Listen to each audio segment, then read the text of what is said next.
এখানে টেন্ট আছে আমাদের, এখানে কিছু টেন্ট, নিজের সমুদ্র।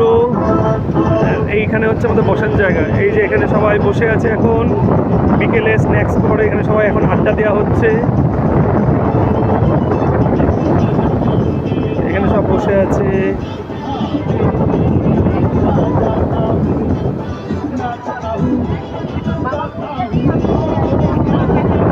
সবাই গল্প করছে এখানে।